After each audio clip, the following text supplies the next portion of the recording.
Phosphor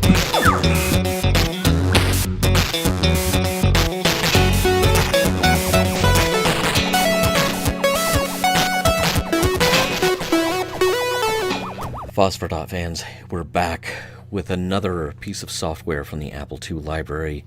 This one a port of a rather popular arcade game at the time, and one that was fiendishly difficult to port to anything you had sitting at home, whether it was a console or a computer back in the day. And of course we are talking about Sega's Zaxxon. Now, Datasoft took on the unthinkable task of trying to translate this to a machine that was doing well to display 6 colors in high resolution. And so, while Apple Zaxxon is not the best version of Zaxxon that anyone has ever tried to convince anybody to play, it's not awful. And it's actually one of the earliest pieces of game software I ever got for my first computer, which was an Apple IIe compatible Franklin Ace 1000 that I got Christmas of 1981. And so I don't think I got this one at Christmas that year. May have been Christmas the following year, because Zaxxon was out in 82 in the arcade, and so that's the earliest a home version of the game would have arrived. So let's get player one ready. Now, one thing you will notice is it's a fair sight better than the Atari 2600 version. But then, so is the Apple II boot up screen boasts higher resolution than the Atari 2600 version of Zaxxon.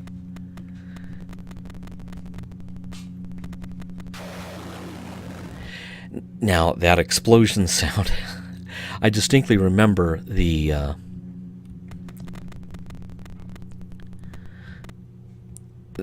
Apple II and the Franklin had an internal volume pot. It's just a screw pot. You electronics enthusiasts out there will know what I'm talking about. You would open up the machine, find the screw pot, and it basically adjusts the volume of the built-in speaker with a screwdriver.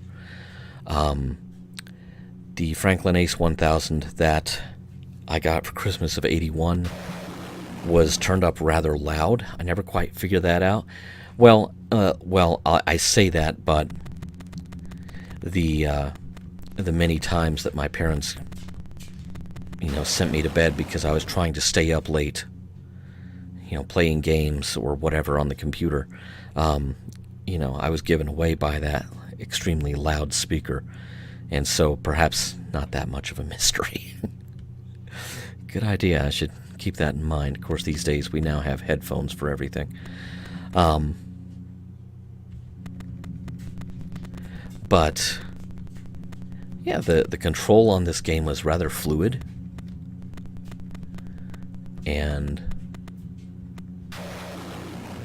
But that explosion sound, I remember it seeming deafeningly loud.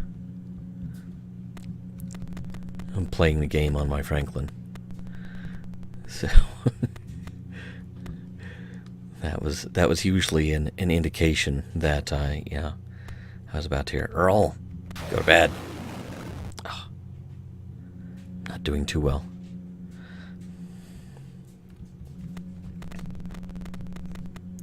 It's kind of funny that your approach when you first start seems really sped up for some reason.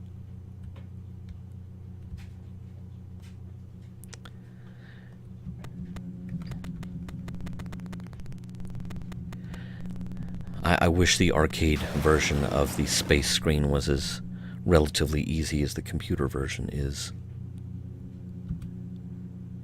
Okay. Let's give this one more shot.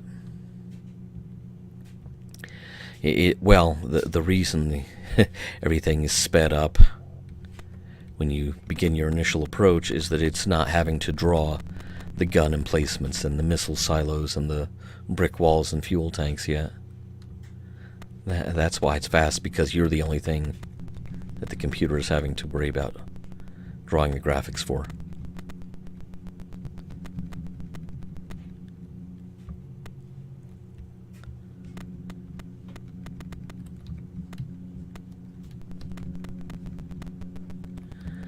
Of course, remember in Zaxxon, you get more fuel, paradoxically, by blowing up enemy fuel silos. That's how you get fuel. Makes perfect sense.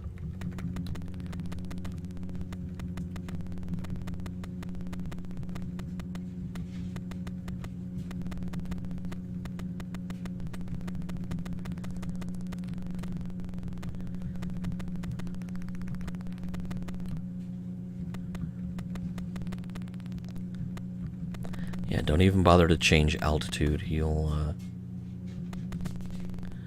get a bonus, 1,000 points.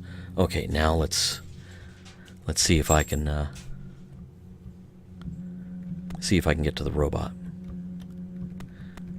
Yeah, I remember the robot as being just devilishly difficult to even reach in this version.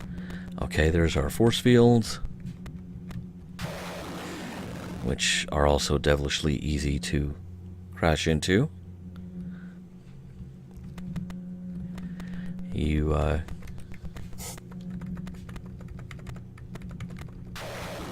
Ooh. I don't have a non-centering joystick. I'm emulating a self-centering joystick. So...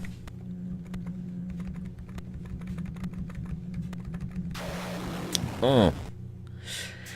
Game over. No robot for me, but that's my personal best score in probably